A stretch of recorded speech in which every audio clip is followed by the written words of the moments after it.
सभी को मेरा नमस्कार। मैं Chandrabhan Prajapati, lecturer mechanical engineering, government polytechnic Bargarh Chitrakoot, आप सभी का मशीन डिजाइन के इस ई लेक्चर में वेलकम करता हूं। बच्चों, ये मशीन डिजाइन का जो ई लेक्चर मैं बनाने जा रहा हूं, उसकी खास बात यह है कि उसको मैंने प्रश्नोत्तरी के रूप में लिखा है, यानी कि जो सिलेबस है उसके मैंने प्रश्न बनाए हैं, फिर उसका उत्तर देने का प्रयास किया है। इससे क्या होगा, आपका कॉन्सेप्ट तो क्लियर होगा ही होगा, इसके साथ साथ में परीक्षा के दृष्टिकोण से आपकी तैयारी भी होती चली जाएगी। तो बच्चों, ये मशीन डिजाइन मैकेनिकल इंजीनियरिंग के सभी स्पेशलाइजेशन के 5th सेमेस्टर का सब्जेक्ट है, जो कि बीटी यूपी के लेटेस्ट NSQF सिलेबस के अनुसार निर्धारित है। तो बच्चों, चैप्टर 1 से हम शुरुआत करेंगे। तो जैसा कि आप देख पा रहे हैं, चैप्टर 1 का सिलेबस आपके सामने है। बीटी यूपी से PDF फॉर्मेट में आप डाउनलोड भी कर सकते हैं। देख सकते हैं कि ये जो पहला चैप्टर है पूरा एक कॉन्सेप्चुअल है, थ्योरेटिकल है, यानी पूरा इंट्रोडक्शन है, डिजाइन क्या होता है, डिजाइन के सारे पहलू, material selection, factor of safety, fatigue, endurance limit, general design considerations, ergonomics and aesthetic consideration in design, बहुत सारी चीज़ें हैं। तो ये पूरा का पूरा चैप्टर है, काफ़ी बड़ा है, कॉन्सेप्चुअल है और आपके आगे भी बहुत काम आने वाला है। तो इसको बच्चों आपको बहुत अच्छे तरीके से पढ़ना है। तो ये सिलेबस के अनुसार आइए शुरुआत करते हैं। सबसे पहला जो प्रश्न है जो हम ले रहे हैं वो सीधा है, डिजाइन से आप क्या समझते हैं या डिजाइन से आशय क्या है, what is the concept of design. तो डिजाइन अलग है, मशीन डिजाइन अलग है। पहले हम डिजाइन की बात कर लेते हैं, उसके बाद हम बात करेंगे मशीन डिजाइन की। तो डिजाइन क्या है, डिजाइन के बारे में बात कर लेते हैं। डिजाइन से तात्पर्य किसी उत्पाद या प्रक्रिया के निर्माण के लिए कार्य योजना एवं विनिर्देश तैयार करने से है। तो जब हम किसी उत्पाद या प्रक्रिया के लिए कार्य योजना बनाएं और उसके विनिर्देश यानी कि स्पेसिफिकेशन तैयार करें, तो हम उसे क्या नाम देते हैं, डिजाइन। तो इसी तरह से डिजाइन के अंतर्गत किसी आइडिया को धारण करके उसे मूर्त रूप में लाया जाता है, ये डिजाइन का कॉन्सेप्ट है। तो जरूर याद रखिएगा कि डिजाइन क्या है, किसी उत्पाद या प्रक्रिया के निर्माण के लिए कार्य योजना एवं विनिर्देश तैयार करना ही डिजाइन कहलाता है। तो डिजाइन के अंदर क्या करते हैं, हम किसी आइडिया को धारण करके उसे मूर्त रूप में लाते हैं। अब बात आती है, दूसरा जो प्रश्न है वो है आपका, मशीन डिजाइन को परिभाषित करिए तथा मशीन डिजाइन के प्रकारों का वर्णन करिए।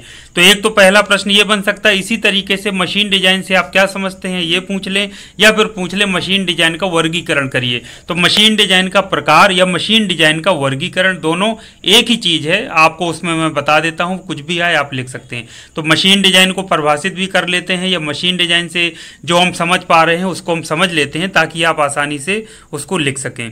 तो मशीन डिजाइन के अंतर्गत नई और बेहतर मशीनों का निर्माण किया जाता है। बिल्कुल कॉन्सेप्ट बिल्कुल समझ लीजिए। तो मशीन डिजाइन क्या है, मशीन डिजाइन के अंतर्गत नई और बेहतर मशीनों का निर्माण किया जाता है तथा पहले से विद्यमान मशीनों में आवश्यक संशोधन करके उन्हें और बेहतर बनाया जाता है। तो मशीन डिजाइन क्या है, एक ऐसा विषय है जिसके अंतर्गत नई और बेहतर मशीनों का निर्माण करते हैं तथा यदि पहले से कोई मशीन विद्यमान है तो उसमें आवश्यक संशोधन करके उन्हें और बेहतर बनाते हैं। अब बेहतर क्या होता है, किस मशीन को हम बेहतर कहेंगे, तो बेहतर मशीन वह होती है जिसकी लागत कम हो तथा दक्षता अधिक हो। तो वो बेहतर मशीन, यानी पहले से विद्यमान मशीन में यदि हम कुछ ऐसी डिजाइन में संशोधन करें कि उसकी लागत कम हो जाए, दक्षता बढ़ जाए, तो हम कहेंगे वो मशीन बेहतर मशीन हो गई। तो वो काम भी हम मशीन डिजाइन के अंतर्गत करते हैं। अगला है, तो किसी भी वस्तु या प्रक्रिया की डिजाइन करने के लिए आधारभूत विषयों, जैसे आपने फर्स्ट ईयर में पढ़े होंगे, कुछ सेकेंड ईयर में पढ़े होंगे, इंजीनियरिंग मैकेनिक्स हो गया, इंजीनियरिंग ड्राइंग हो गया, फिजिक्स हो गया, मैथमेटिक्स हो गया, थ्योरी ऑफ मशीन्स हो गया, इत्यादि का ज्ञान होना परम आवश्यक है। तो अंतिम वर्ष में इसलिए रखा गया है ताकि इस तरीके के जो बेसिक सब्जेक्ट्स हैं वो आप पहले से पढ़ चुके हैं और उनका आपको पर्याप्त नॉलेज है, तभी आज आप ये मशीन डिजाइन का विषय पढ़ पा रहे हैं। तो इसमें डिजाइन करने के लिए ये सारे जो आधारभूत विषय जो भी आप समझ सकते हैं फर्स्ट ईयर में जो आपने पढ़े थे, उन सारे की कॉन्सेप्ट्स की जरूरत पड़ती है, चाहे वो इंजीनियरिंग मैकेनिक्स हो, engineering drawing, physics, mathematics, theory of machines या इस तरीके के और भी सब्जेक्ट हों। अब डिजाइन जैसे हम बात करें कितने तरह की, तो डिजाइन कई तरीके की हो सकती है। जैसे सिविल इंजीनियरिंग में भी डिजाइन होती है, मैकेनिकल इंजीनियरिंग डिजाइन भी होती है, इलेक्ट्रिकल इंजीनियरिंग डिजाइन भी होती है। तो सिविल इंजीनियरिंग डिजाइन की यदि बात करें तो उसके अंतर्गत पुल या भवन का डिजाइन किया जाता है। यदि हम इलेक्ट्रिकल इंजीनियरिंग डिजाइन की बात करें तो इसके अंतर्गत इलेक्ट्रिकल उपकरणों या फिर मशीनों का डिजाइन किया जाता है। इसी प्रकार से यदि हम मैकेनिकल इंजीनियरिंग डिजाइन की बात करें तो इसके अंतर्गत मैकेनिकल अंगों, मशीनों या सिस्टम इत्यादि का डिजाइन किया जाता है। तो यदि हम मैकेनिकल इंजीनियरिंग डिजाइन की बात करेंगे तो इसका मतलब क्या बात कर रहे हैं, यानी हम मशीन अंगों की डिजाइन की बात कर रहे हैं या फिर पूरी मशीन की डिजाइन की बात कर रहे हैं या फिर हम पूरे मैकेनिकल सिस्टम की डिजाइन की बात कर रहे हैं। तो ये हमारी मैकेनिकल डिजाइन है जिसे हम मशीन डिजाइन करें। चूंकि जो ब्रांच है हमारी वो मैकेनिकल इंजीनियरिंग है तो हम इसमें मैकेनिकल एस्पेक्ट की बात करेंगे, ना कि सिविल, इलेक्ट्रिकल या फिर किसी अन्य एस्पेक्ट की। अब बात कर लेते हैं मशीन डिजाइन के प्रकार के, यानी कि टाइप्स ऑफ मशीन डिजाइन। जैसा कि मैंने बताया, इसे हम मशीन डिजाइन का वर्गीकरण भी कैसे कह सकते हैं, यानी क्लासिफिकेशन ऑफ मशीन डिजाइन, दोनों एक ही चीज़ है। तो सबसे पहला जो महत्वपूर्ण प्रकार है या वर्गीकरण है वो है अडेप्टिव डिजाइन। तो बच्चों, पहला कॉन्सेप्ट मैं आपको बता चुका हूँ, कोई भी शब्द यदि हम पढ़ते हैं अंग्रेजी में मिलता है तो हम पहले उसका हिंदी में अर्थ समझने का प्रयास करेंगे, फिर विषय से संबंधित उसके मतलब को निकालने का प्रयास करेंगे। तो सबसे पहले हम देख लेते हैं अडेप्टिव मीन्स होता क्या है। तो एक अडेप्ट शब्द होता है, अडेप्ट का मतलब होता है परिस्थितियों के अनुकूल बनाना, किसी चीज को परिस्थितियों के अनुसार ढाल लेना या अनुकूल बनाना। तो अडेप्टिव मीन्स क्या हो गया, अनुकूली। तो हम इसको क्या कहेंगे, अनुकूली डिजाइन। यानी अनुकूली डिजाइन के अंतर्गत किसी उत्पाद की पहले से विद्यमान डिजाइन में मामूली परिवर्तन या संशोधन करके नया उत्पाद बनाया जाता है।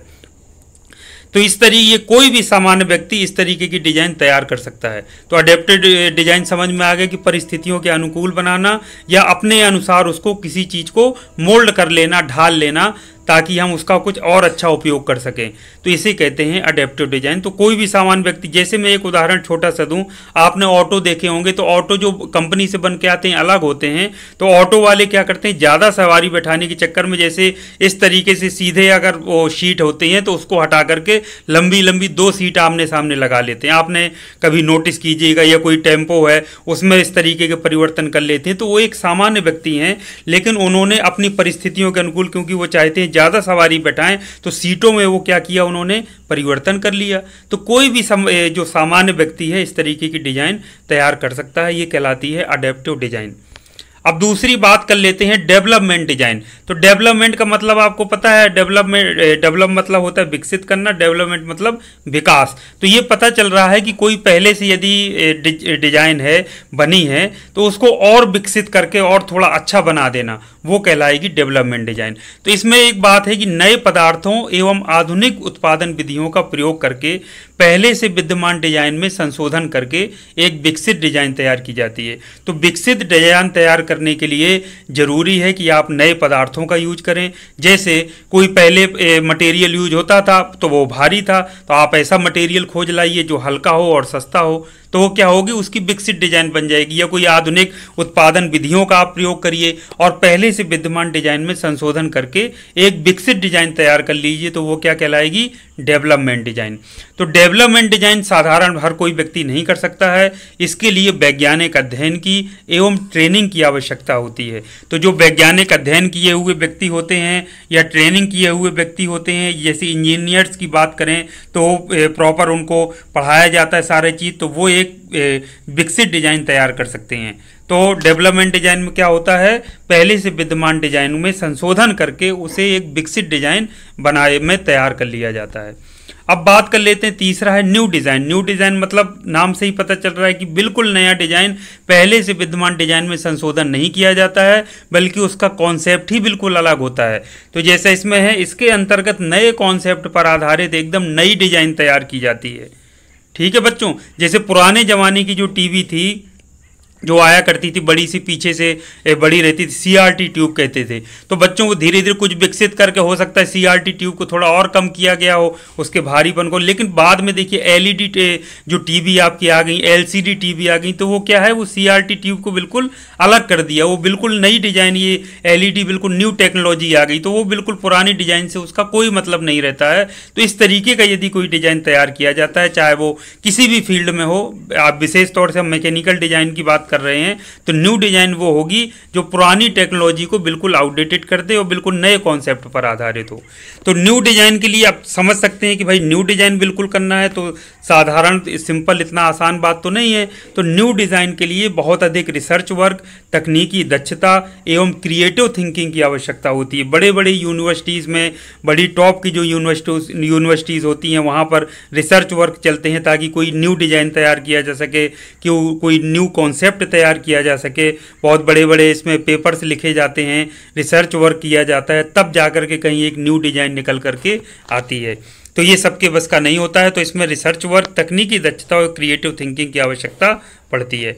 अब कुछ अन्य सामान्य डिजाइन होती हैं जो उपयोग की जाने वाली विधियों के आधार पर होती हैं। तो उपयोग की जाने वाली विधियों के आधार पर डिजाइन को निम्नांकित भागों में हम बांट सकते हैं। जैसे पहला है रैशनल डिजाइन।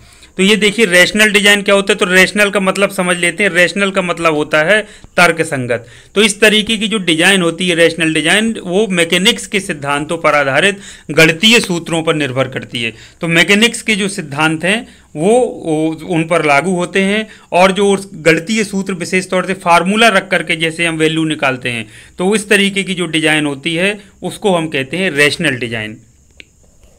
दूसरा है इंपीरियल डिजाइन। तो इंपीरियल जो डिजाइन होती है, इंपीरियल का मतलब होता है अनुभवों पर आधारित। जैसे होता है ना, कई बार आदमी अनुभव कोई चीज़ बना रहा है बार बार, तो उसे अपने आप आइडिया लग जाता है कि नहीं नहीं इसकी ये डायमेंशन और ये चीज़ अगर होगी तो ये ज़्यादा अच्छा होगा, या फिर कोई एक्सपेरिमेंट करता रहे बार बार। तो ये अनुभवों पर या प्रयोगों पर आधारित जो डिजाइन होती है उसे इंपीरियल डिजाइन कहते हैं। जैसे पहले के ज़माने में गणितीय सूत्र ये सब चीज़ें नहीं होती थी, या इंजीनियरिंग मैकेनिक्स कोई नहीं जानता था, लेकिन अनुभवों के आधार पर लोग अच्छी से अच्छी चीज़ें धीरे धीरे अपने सीखते रहते थे। कोई कमी आती थी तो उसमें सुधार कर लेते थे और उसको बनाते रहते थे। तो वो डिजाइन क्या है, इंपीरियल डिजाइन है। इंपीरियल डिजाइन मतलब अनुभवों पर आधारित या प्रयोगों पर आधारित डिजाइन। तीसरा है इंडस्ट्रियल डिजाइन। नाम से पता चल रहा है किसी इंडस्ट्री को ध्यान में रखकर जब डिजाइन की जाती है, या पूरी इंडस्ट्री का जो पूरा उत्पादन पक्ष है जहाँ पर प्रोडक्शन हो रहा है, वहाँ जो डिजाइन की जाती है कि प्रोडक्शन रेट हमारा हाई हो जाए, प्रोडक्टिविटी बढ़ जाए, इस तरीके की चीज़ों में ध्यान के रख करके जब डिजाइन की जाती है तो उसे हम इंडस्ट्रियल डिजाइन कहते हैं। इंडस्ट्रियल डिजाइन एक पूरा सब्जेक्ट है, और अब तो एक ब्रांच भी चलने लगी इंडस्ट्रियल डिजाइन के नाम पर। वहाँ पूरा इंडस्ट्री है और वहाँ की इंडस्ट्रियल डिजाइन के बारे में ही बात होती है। अब डी है आपका ऑप्टिमम डिजाइन। तो ऑप्टिमम माने होता है सर्वोत्तम। तो किसी निर्धारित उद्देश्य के लिए और सर्वोत्तम डिजाइन को ऑप्टिमम डिजाइन कहते हैं। तो ऑप्टिमम डिजाइन आप कैसे प्राप्त कर सकते हैं, तो अवांछित प्रभावों को कम करके हम सर्वोत्तम डिजाइन प्राप्त कर सकते हैं। मान लीजिए कोई डिजाइन बनाई आपने, तो उसको ऑप्टिमाइज किया जाता है, यानी ऑप्टिमम डिजाइन प्राप्त करना है। तो जो अवांछित प्रभाव हैं उनको हटाते जाइए, एलिमिनेट करते जाइए, कम करते जाइए, तो आपकी ऑप्टिमम डिजाइन प्राप्त हो जाएगी। अगला है सिस्टम डिजाइन। सिस्टम डिजाइन इसके अंतर्गत किसी जटिल मैकेनिकल सिस्टम, जैसे आप कार है, ट्रक है, इसकी डिजाइन की जाती है, यानी पूरा सिस्टम आ जाता है, ना कि उसका एक पार्ट। यहाँ ये समझने की बात है, सिस्टम डिजाइन से मतलब पूरा का पूरा सिस्टम एज ए होल, यानी कि कार है तो पूरी कार को ले लिया, उसके सारे पार्ट्स उसमें आ जाएगा, पूरी कार की बॉडी। ट्रक की बात करें तो ट्रक की बॉडी, बस की बॉडी, जो भी चीज़ डिजाइन करें मतलब पूरा का पूरा सिस्टम होता है, उसके अंदर बहुत सारे अनगिनत पार्ट्स होते हैं।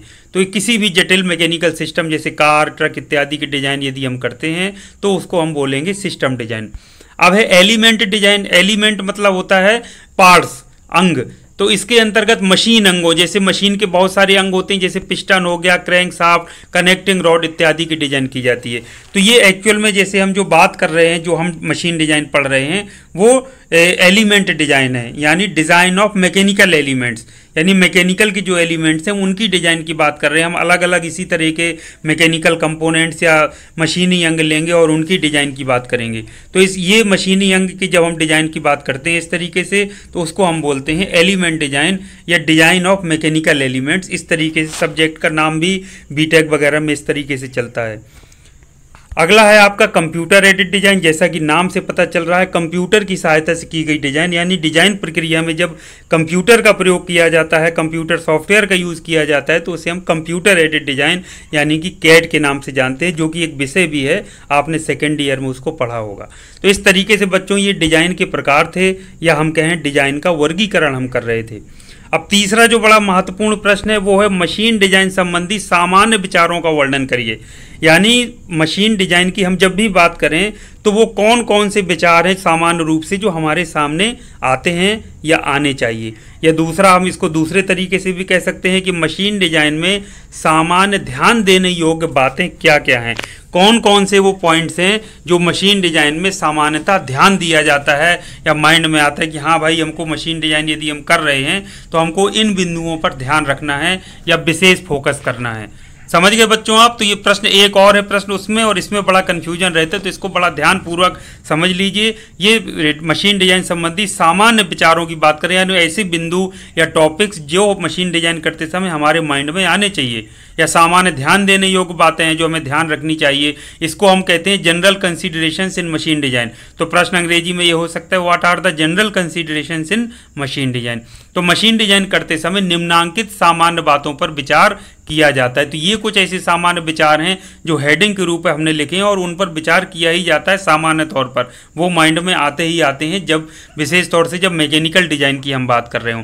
जैसे बल एवं प्रतिबल, मान लीजिए कोई कंपोनेंट डिजाइन कर रहे हैं या करना चाहते हैं तो उसमें बलों एवं प्रतिबलों की बात होगी, लोड्स एंड स्ट्रेसेस की, पदार्थ का चयन यानी पदार्थ कौन सा यूज करना है निश्चित तौर पर बात होगी। आप खुद सोच करके देखिए, ये पॉइंट्स ऐसे हैं, आप एक बार अपना माइंड लगा करके सोच करके देखेंगे तो आपको याद हो जाएंगे, आपको रटने की आवश्यकता नहीं पड़ेगी। आप खुद से सोच करके देखिए ना कि मैकेनिकल कंपोनेंट है तो बल और प्रतिबल लगेंगे तो उस पर आप विचार करेंगे। पदार्थ का चयन कैसे होगा, यानी पदार्थ उसमें जो यूज होना है उसके बारे में बात करेंगे। अंगों की गति कैसे होगी, सीधी रेखा में गति होगी कि घूर्णन गति होगी, कैसी होगी, लीनियर या फिर रोटेशनल, तो ये इस पर बात होगी कि जो अंग आप डिजाइन करने जा रहे हैं उसकी गति कैसी है, आकार एवं आकृति कैसी है, बहुत भारी होगा, साइज कैसा होगा, शेप उसका कैसा होगा, तो इसकी बात होगी, मन में आएगा। भार कितना होगा, बहुत ज़्यादा होगा, बहुत कम होगा, मीडियम क्या है, तो भार की बात हमेशा होगी। घर्षण की, अंगों में घर्षण किस प्रकार से है, घर्षण है भी या नहीं। लागत की बात हमेशा माइंड में आएगी कि लागत ऐसा तो नहीं बहुत ज़्यादा हो या बहुत कितनी आ रही है, ऐसा लोग अफोर्ड कर सकें, इतनी लागत है, लागत का माइंड हमारे माइंड में हमेशा आएगा। मानक अंगों के उपयोग की बात जरूर आएगी ताकि मानक अंगों के यदि स्टैंडर्ड पार्ट्स का आप यूज कर सकें। ये डिजाइन करते समय बहुत ध्यान रखा जाता है क्योंकि यदि पार्ट खराब हो गया तो वो मार्केट में स्टैंडर्ड पार्ट्स के रूप में तो मिल जाएगा, वैसे अगर आप बना देंगे तो नहीं मिलेगा। तो मानक अंगों के उपयोग की हमेशा बात माइंड में आना चाहिए। सेफ्टी, सुरक्षा की बात आना चाहिए। आपने कोई डिजाइन कर दिया, अब वो सुरक्षित है कि नहीं, सुरक्षित रहेगा कि नहीं, किसी को खतरा तो नहीं है, इसकी बात आनी चाहिए। विश्वसनीयता की बात आनी चाहिए, रिलायबल है कि नहीं जो भी आप डिजाइन करने जा रहे हैं, उसका जीवन काल कितना है, 11वां नंबर, यानी लाइफ क्या है, हमेशा बात होती है गारंटी वारंटी जब दी जाती है। इसके अलावा उसका कंट्रोल यानी नियंत्रण कैसा है, आसानी से कंट्रोल किया जा सकता है कि नहीं, बहुत जटिल तो नहीं है। रख रखाव, मेंटेनेंस कैसा होगा, सिंपल मेंटेनेंस है, बहुत कॉस्टली मेंटेनेंस तो नहीं है। ये बहुत महत्वपूर्ण चीज़ है क्योंकि जो कस्टमर होता है वो तो मेंटेनेंस को देखता है। मेंटेनेंस हाई नहीं होना चाहिए, सिंपल होना चाहिए, कॉस्टली नहीं होना चाहिए मेंटेनेंस। असेंबली की बात, आसानी से असेंबल हो जाए, अलग करना पड़े तो अलग हो जाए, असेंबली कैसे होगी ये माइंड में आना चाहिए। इसके अलावा उत्पादों की संख्या, उत्पादों की संख्या यानी कितने नंबर ऑफ पार्ट्स या प्रोडक्ट्स बनाने हैं आपको, ये माइंड में आना चाहिए। एक दो ही बनाना है तो उस हिसाब से आप जो प्रोडक्शन सिस्टम होगा उस पर आप जाएंगे। मास प्रोडक्शन में बनेगा कि आपका जो तो सिंपल एक ही बार में जो ऑर्डर दिया जाता है एक या दो प्रोडक्ट के लिए उसमें बनेगा, तो उत्पादों की संख्या महत्वपूर्ण है। 16 दिखावट, उसका अपीयरेंस कैसा है, अपीयरेंस अच्छा नहीं होगा तो कोई कस्टमर उसको खरीदेगा ही नहीं। स्टाइलिंग कैसी, आज के समय में स्टाइलिश जो प्रोडक्ट्स होते हैं वो कस्टमर पसंद करते हैं, उसको खरीदना चाहते हैं। और 18वां है आपका उत्पादन संबंधी सामान्य विचार, यानी मैन्युफैक्चरिंग कंसीडरेशंस भी हैं बहुत सारे जिन पर विचार किया जाता है। तो ये जो भी शब्द मैंने आपको बताए 1 से 18 तक बिल्कुल सिंपल हैं, आपको सोच करके देखना है। कोई मैकेनिकल पार्ट या मैकेनिकल कंपोनेंट आप ले लीजिए, उन पर देखिए क्या सारी चीज़ें लागू होती हैं। कोई भी चीज़ आप मैकेनिकल पार्ट या कंपोनेंट ले लीजिए, फिर उसको देखिए, उस पर विचार करिए और देखिए क्या ये सारी चीज़ें उस पर लागू होती हैं। आप खुद कहेंगे और उसको समझ करके जोड़ लेंगे, हमेशा याद रहेगा, कभी आपको भूलेगा नहीं। तो ये बच्चों हो गया एक पूरा का पूरा प्रश्न, सामान्य विचार जो मशीन डिजाइन करते समय हम ध्यान रखते हैं। अब एक बड़ा महत्वपूर्ण प्रश्न है, मशीन अभिकल्पन की सामान्य प्रक्रिया क्या है। इस प्रश्न में और जो पिछला तीसरा प्रश्न बताया इसी में बहुत ज़्यादा बच्चे कंफ्यूज होते हैं, तीसरे में चौथे का आंसर लिखते हैं, चौथे का तीसरे में। तो ये अब ये बात हो रही है मशीन अभिकल्पन की सामान्य प्रक्रिया क्या है, यानी what is the general procedure in machine design. अब प्रोसीजर पूछ रहा है, यानी प्रक्रिया का, प्रक्रिया का मतलब है कोई चीज़ शुरू कैसे होगी और खत्म कैसे होगी, यानी स्टेप्स की बात कर रहा है, चरणों की या पदों की बात कर रहा है। या फिर वो सीधे पूछ सकता है कि मशीन अभिकल्पन प्रक्रम में विभिन्न पदों को समझाइए। अभिकल्पन की यानी जो प्रक्रिया होती है उसके विभिन्न पद या चरण कौन कौन से हैं, यानी explain the various steps in machine design process. चाहे वो पूछ ले जनरल प्रोसीजर, ये ध्यान रखिएगा जनरल कंसीडरेशंस नहीं है, जनरल प्रोसीजर। प्रोसीजर मतलब ये उसकी विधि क्या है, प्रक्रिया क्या है, सामान्य प्रक्रिया यानी कैसे शुरुआत होगी कैसे अंत होगा। और मशीन एकल विभिन्न पद यानी पदों का मतलब पहला पद क्या होगा, मशीन डिजाइन की शुरुआत कैसे करेंगे, दूसरा, तीसरा, चौथा, पांचवा, फिर अंतिम पद क्या होगा। तो सीधे अब इसकी बात हो रही है, तो ये जरूर याद रखिएगा, इसको भूलना नहीं है। तो बच्चों मशीन डिजाइन की जो पहला शुरुआत होती है वो हमेशा होती है आवश्यकता के साथ। आपने पुराने जमाने में सुना होगा आवश्यकता ही आविष्कार की जननी है। तो यदि आपको किसी के यानी इंसान को जब जब जिस चीज़ की आवश्यकता महसूस हुई उसने उसको बना लिया। तो जब तक आवश्यकता की ही पहचान नहीं होगी तो आप उस चीज़ में कैसे आगे बढ़ पाएंगे, ये सोचने का विषय है। तो सबसे पहला जो स्टेप है वो है आपका नीड या एम, यानी नीड की पहचान करना, यानी आवश्यकता की आपको पहचान कर लेना है। दूसरा है यंत्रावली का चयन, तीसरा है फिर बलों का विश्लेषण और चौथा है फिर पदार्थ का चयन। मैं इसको अब आगे भी समझाएंगे, इस तरीके से डायग्राम के रूप में भी आपको बना लेना है। और फिर है अंगों की डिजाइन यानी सुरक्षित विमाएं ज्ञात करना। उसके बाद यदि कोई संशोधन की आवश्यकता है तो मॉडिफिकेशंस कर सकते हैं। उसके बाद हम उसकी विस्तृत ड्राइंग बना करके हम उसको उत्पादन के लिए भेज देते हैं। तो ये जो चित्र मैंने अभी आपको दिखाया इसको आप बना सकते हैं। मैं ये सारे स्टेप्स आपको अभी डिस्कस करने जा रहा हूँ। तो पहला है आवश्यकता की पहचान। तो सबसे पहला मैंने आपसे बता दिया कि सबसे पहला जो स्टेप होता है वो आवश्यकता या उद्देश्य या एम क्या है ये क्लियर होना चाहिए। तो इसके अंतर्गत हम क्या कर सकते हैं, करते हैं आवश्यकता या उद्देश्य की हम पहचान कर लेते हैं कि हमको ये चीज़ बनाना है या ये चीज़ जो हम बनाने जा रहे हैं इसका उद्देश्य ये है, ऐसे परफॉर्मेंस देगी या ऐसे परफॉर्म करेगी, ये बहुत आवश्यक है। दूसरा यंत्रावली का चयन। आपको पता है किसी उद्देश्य की पूर्ति के लिए हमको मैकेनिज्म की या यंत्रावली की आवश्यकता होती है। तो यंत्रावली बहुत सारे होते हैं, तो अपनी आवश्यकता को पूरा करने के लिए उपलब्ध यंत्रावलियों में से सर्वश्रेष्ठ यंत्रावलियों का जो चयन है वो कर लिया जाता है। तो इसे कहते हैं यंत्रावली का चयन। तो दूसरा स्टेप आपका क्या होगा, यंत्रावली का चयन यानी कि सिलेक्शन ऑफ मैकेनिज्म। जब सिलेक्शन ऑफ मैकेनिज्म हो जाएगा तो तीसरे नंबर पर बात आएगी बलों के विश्लेषण की, यानी उस जो हमारा जो मशीनी अंग है उसमें कौन कौन से बल या प्रतिबल कार्य करेंगे, या तो ये हम उसको उनका हम क्या करते हैं विश्लेषण करते हैं, यानी उनको हम पूरा देख लेते हैं कि हाँ कौन कौन से बल या प्रतिबल इस पर लगेंगे। फिर जब बलों का विश्लेषण हो जाता है तो चौथा स्टेप आता है पदार्थ का चयन का। तो जो बल या प्रतिबल कार्य कर रहे हैं हम ऐसे पदार्थ का चयन करेंगे जो उन बलों या प्रतिबलों को सहन कर सकें। तो ये पदार्थ का चयन यानी कि सिलेक्शन ऑफ मटेरियल। तो इसके अंतर्गत क्या करते हैं, ऐसे पदार्थ का चयन किया जाता है जो मशीनी अंग पर लगने वाले बलों या प्रतिबलों को सहन कर सकें। अगला पांचवा है आपको अंगों की डिजाइन। अंगों की डिजाइन का मतलब है डिजाइन ऑफ एलिमेंट्स। इसके अंतर्गत मशीनी अंग की सुरक्षित विमाएं ज्ञात की जाती हैं। तो अब डिजाइन का सिंपल सीधा सा अर्थ आप समझ लीजिए, सुरक्षित विमाएं ज्ञात करना। यदि हम कहें कोई मैकेनिकल कंपोनेंट है उसकी डिजाइन करिए, इसका मतलब हम कह रहे हैं कि उस मैकेनिकल कंपोनेंट की सुरक्षित विमाएं आपको ज्ञात करना। विमाएं मतलब लंबाई, चौड़ाई, ऊंचाई, यदि व्यास है तो उसका कितना होगा, ये सारी चीज़ें। और सुरक्षित व्यास कितना होगा, लोड की यदि हमको पता है कि इतना लोड काम कर रहा है या इतने प्रतिबल कार्य कर रहे हैं तो वो निकालना ही डिजाइन कहलाता है। तो ये अंगों की डिजाइन यानी डिजाइन ऑफ एलिमेंट। तो इसके अंतर्गत मशीन अंगों की सुरक्षित विमाएं ज्ञात की जाती हैं। उसके बाद संशोधन की, मान लीजिए जो विमाएं हमने ज्ञात की किसी तरह से यदि फीजिबल नहीं यानी व्यवहारिक नहीं है तो उनमें हम संशोधन करते हैं, मॉडिफिकेशंस करते हैं। तो वो जो कमियां जो आ रही हैं इसके अंतर्गत हम कमियों को दूर करके संशोधन कर लेते हैं। तो ये छठा पद हो गया संशोधन का। जब संशोधन हम कर लेते हैं उसके बाद हम उस की विस्तृत ड्राइंग यानी कि डिटेल्ड ड्राइंग, जो ड्राइंग इंजीनियरिंग ड्राइंग आप पढ़ते हैं जो उसमें करते हैं, पार्ट्स बनाते हैं, डिफरेंट टाइप्स की ड्राइंग होती है, उसमें सारा चीज़ मेंशन करते हैं। तो इसके अंतर्गत उसकी मशीन अंग की विस्तृत ड्राइंग तैयार कर ली जाती है, क्योंकि वो ड्राइंग आप बना लेंगे तभी तो आप उसको वर्कशॉप में देंगे, तो वर्कशॉप वाला फिर उसको पढ़ करके वो प्रोडक्शन का काम करेगा यानी उस उत्पाद को बनाएगा। तो विस्तृत ड्राइंग बनाना बहुत ज़रूरी होता है और वो बिल्कुल क्लियर होना चाहिए, जो अगले जहाँ आप प्रोडक्शन मतलब वर्कशॉप में भेज रहे हैं तो उसको पढ़ के समझ सके, सब चीज़ बिल्कुल क्लियर रहें।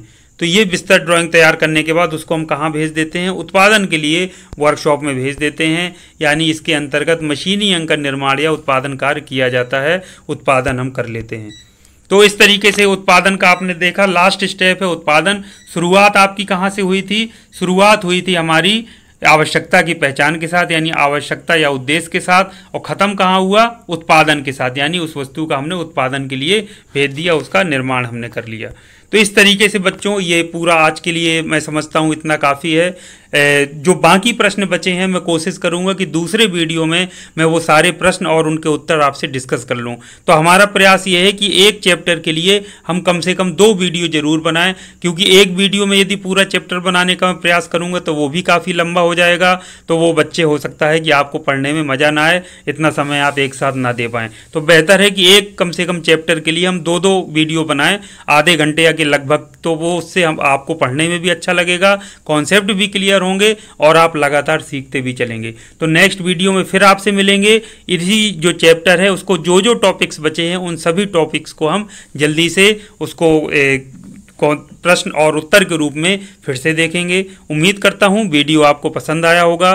तो नेक्स्ट टाइम आपसे फिर मिलता हूँ, तब तक के लिए थैंक यू वेरी मच। आप सभी का दिन शुभ हो।